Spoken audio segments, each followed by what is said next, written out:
Au nom du Père et du Fils et du Saint-Esprit. Amen. Ô Seigneur, envoie ton esprit qui renouvelle la face de la terre. Évangile de Jésus-Christ selon Saint Jean. En ce temps-là, les yeux levés au ciel, Jésus priait ainsi.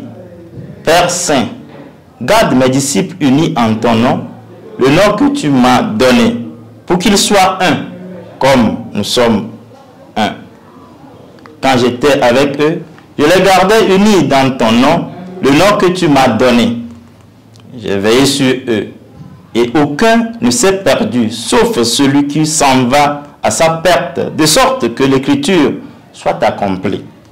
Et maintenant que je viens à toi, je parle ainsi dans le monde, pour qu'ils aient en eux ma joie, et qu'ils soient comblés.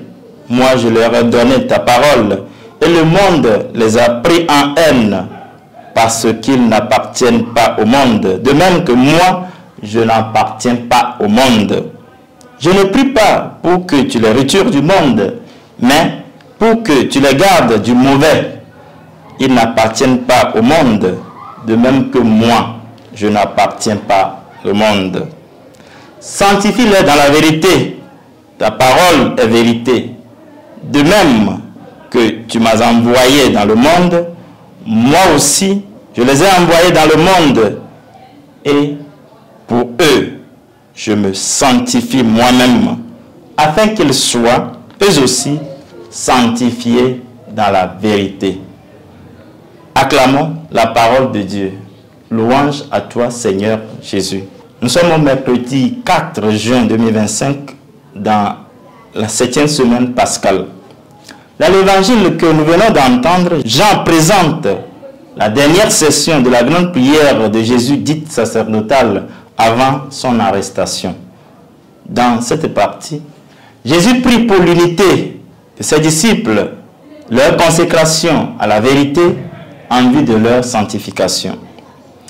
Il est intéressant de voir un Dieu qui se fait l'un de nous et, dans son amour infini, prie, supplie pour son peuple, ses disciples.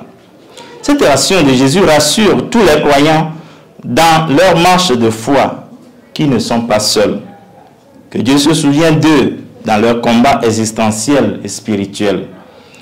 Cela nous donne une immense joie de se reconnaître fils d'un Dieu qui se soucie des siens. Dans sa demande au Père, le désir le plus profond du Christ pour l'humanité est l'unité. Qu'il soit un, comme nous sommes un. Devant les divisions, les guerres, les conflits, le Christ nous exhorte à l'unité. En réalisant l'unité et la paix dans le monde, le vœu du Christ sera exaucé. L'humanité sera comblée de la grande joie promise par le Seigneur. Insérés dans le monde pour le transformer de l'intérieur, les chrétiens ne sont pas du monde.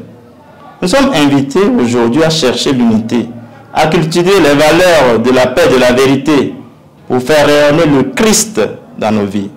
Pour y arriver, à cette unité, cette harmonie voulue par le Christ dans sa prière, il faut l'effort de chacun pour vivre en communion avec les autres au sein de l'Église, de nos familles, dans les services, bref, partout où nous serons.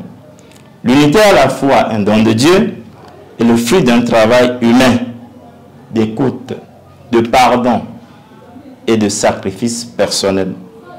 Que Dieu nous aide à l'implémenter dans notre vie, aujourd'hui et pour les siècles des siècles. Amen. Au nom du Père et du Fils et du Saint-Esprit.